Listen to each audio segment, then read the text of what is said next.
محترم حاضرین جمعہ، اسلامی بھائیوں، بزرگوں، نوجوانوں، عزیز بچوں اور پردہ نشین خواتین اسلام، خطبہ مسنونہ کے بعد آپ کے سامنے سورۃ الجاثیہ کی 2 آیتیں پڑھی گئی، جن 2 آیتوں میں اللہ رب العالمین نے مجھ سے اور آپ سے اس بات کا مطالبہ کیا ہے، نبی کریم صلی اللہ علیہ وسلم کے واسطے سے، ان کے ذریعے سے، کہ اے نبی صلی اللہ علیہ وسلم، ہم نے آپ کے لیے ایک قانون بنایا ہے، ایک شریعت دی ہے ہم نے آپ کو، فاتبعها، آپ اسی شریعت کی اتباع کیجیے، ولا تتبع اهواء الذین لا يعلمون، اور آپ ان لوگوں کی مرضی کے مطابق زندگی نہ گزاریے جن کو کچھ پتا نہیں۔ کیوں؟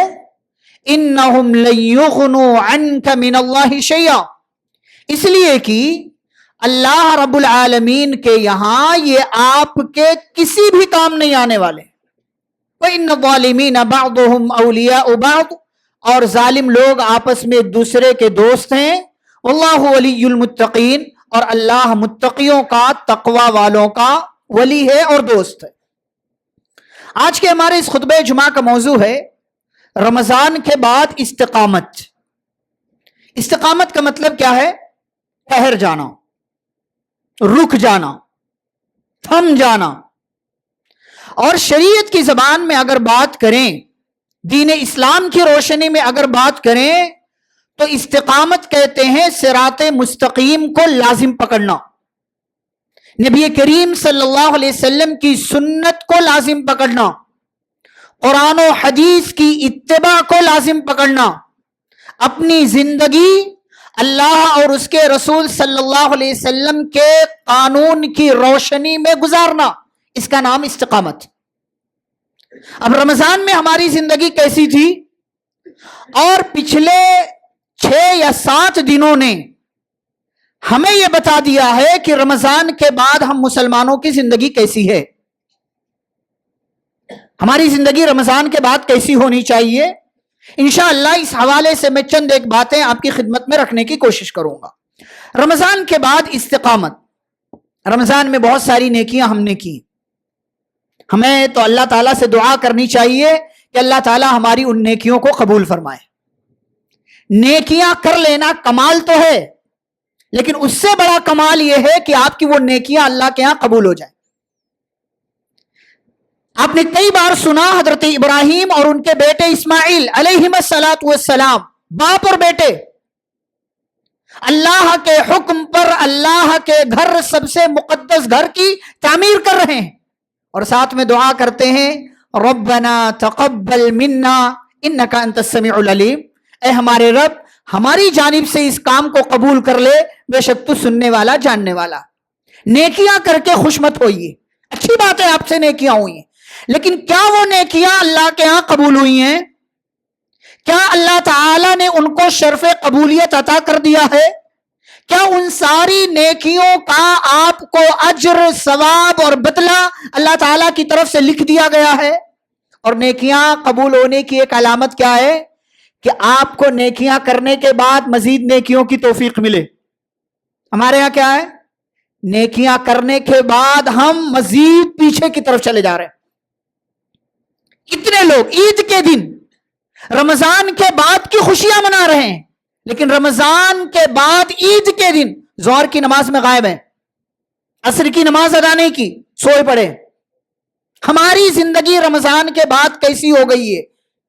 یہ ہمارے لیے لمحہ فکریہ ہے، سوچنے کا مقام ہے، اور محاسبہ کرنے کی ضرورت ہے کہ رمضان میں جو روزے ہم نے رکھے، جس کا مقصد تقوی، لعلکم تتقون، کہ ہماری زندگی میں تقوی آیا۔ واللہ ولی المتقین، اللہ متقیوں کا دوست ہے، تو کیا اللہ نے ہمیں اپنا دوست بنا لیا؟ جواب آپ جانتے ہیں کہ ہمارا اور آپ کا عمل کیسا ہے۔ حالانکہ ہماری زندگی رمضان کے بعد کیسی ہونی چاہیے، میں چند ایک باتیں ذکر کروں۔ سب سے پہلی بات، رمضان کے بعد بھی نمازوں کی پابندی کرنا ہے، بہت بڑی چیز ہے۔ ہم سے نمازوں میں کتنی کوتاہیاں ہوتی، غلطیاں، کمیاں، سستی، غفلت. اللہ تعالیٰ نے کیا کہا؟ فویل للمصلین، ان نمازیوں کے لیے ویل ہے. نمازیوں کے لیے بھی ہلاکت ہے، بربادی ہے، ویل ہے. کون سی نمازیوں کے لیے؟ الذین هم عن صلاتهم ساہون، جو اپنی نمازوں میں غفلت برتتے. نماز میں غافل نہیں ہونا، نماز میں سستی نہیں ہونی چاہیے. نماز رمضان میں فرض، رمضان کے بعد بھی نماز فرض ہے. یہ کس نے کہہ دیا کہ رمضان میں صرف نمازیں آپ کو پڑھنی ہے، رمضان کے بعد چھٹی پر چلے جاؤ، جمعہ آؤ، جب مرضی ہو تب آؤ؟ ماشاءاللہ فجر کی نماز میں مسجدیں بھری ہوئی ہیں، رمضان میں سحری کیا ہے، آ کر کے نماز پڑھے، الحمدللہ، اچھی بات، اچھی علامت.